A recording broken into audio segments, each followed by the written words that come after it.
స్వతంత్ర భారత తొలి పరమవీర చక్ర గ్రహీత సోమనాథ్ శర్మ గురించి ఈరోజు మనం తెలుసుకుందాం. జవాను నా హీరో, జై జవాను నా హీరో.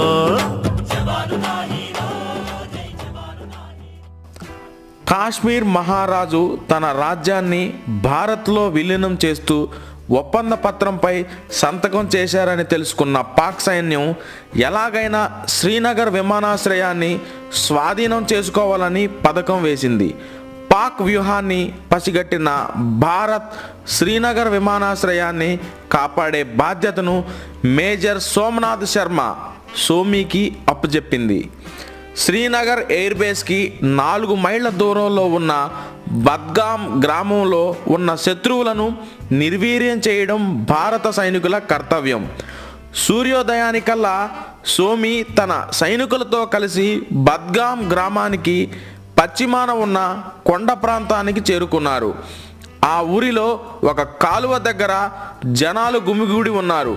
వారు ప్రశాంతంగా ఉన్నప్పటికీ వారిలో ఏదో భయం కనిపిస్తోంది. మధ్యాహ్నం వరకు అక్కడే ఉండి ఆ తరువాత ఎయిర్ ఫీల్డ్కి తిరిగి వెళ్ళాలని సోమి నిర్ణయించుకున్నారు. మధ్యాహ్నానికి ప్రజలు చెల్లాచెదరవడం చూసి ఎవరిళ్ళకి వారు భోజనాలకి వెళుతున్నారని అనుకున్నాడు సోమి. కానీ వాస్తవం వేరు.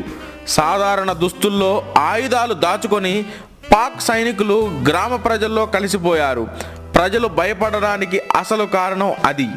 పాక్ మూకలు ప్రజల్లో కలిసిపోయి 1000 మంది సాయుధులు పోగయ్యేదాకా వేచియుండి ఆ తరువాత కేవలం 90 మంది ఉన్న సోమీ దళంపై ఒకేసారి దాడి చేసి సునాయాసంగా బద్గాంను కైవసం చేసుకొని తదుపరి శ్రీనగర్ విమానాశ్రయాన్ని పట్టుకోవాలని పాక్ సైన్యాధికారి వ్యూహం. గ్రామస్తులు వెళ్ళిపోయిన 6 గంటల తర్వాత అకస్మాత్తుగా గ్రామం వైపు నుండి కాల్పులు మొదలయ్యాయి. 303 రైఫిల్స్తో పాటు మెషిన్ గన్ కాల్పులు కూడా ప్రారంభమయ్యాయి.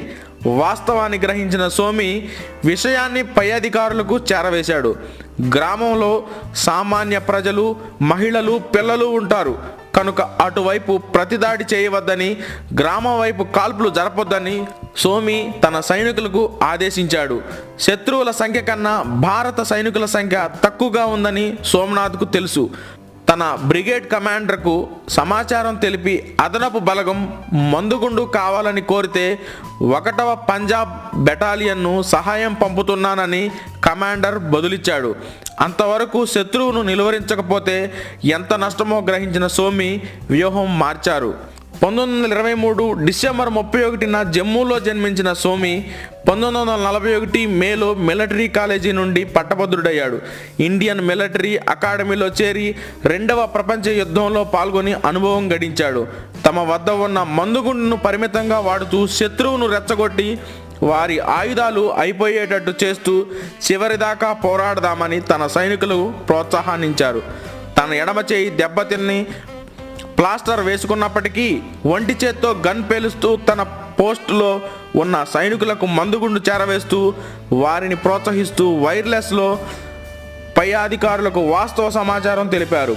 శత్రువులు 50 గజాల దూరానికి చేరుకున్నారు. చాలామంది ఉన్నారు. అయినా 1 అంగుళం కూడా వెనక్కి తగ్గం, పోరు ఆగదు అని చెబుతుండగానే ఒక గ్రెనేడ్ వచ్చి వారి పక్కన ఉన్న మందుగుండు సామాగ్రిపై పడి చూస్తుండగానే పేలిపోయింది.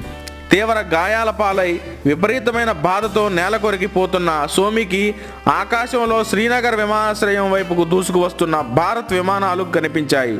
సోమి పెదాలపై చిరునవ్వు. నా సహచరులు, నా గడ్డ సురక్షితం అన్న తృప్తి ఆ నవ్వులో విరిసింది.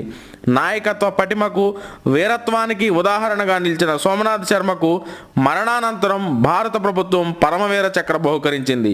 స్వతంత్ర భారత చరిత్రలో తొలి పరమవీర చక్ర గ్రహీత సోమి మన సోమనాథ్ శర్మ. జై జవాన్, భారత్ మాతాకి జై. జవాను నా హీరో, జై జవాను నా హీరో.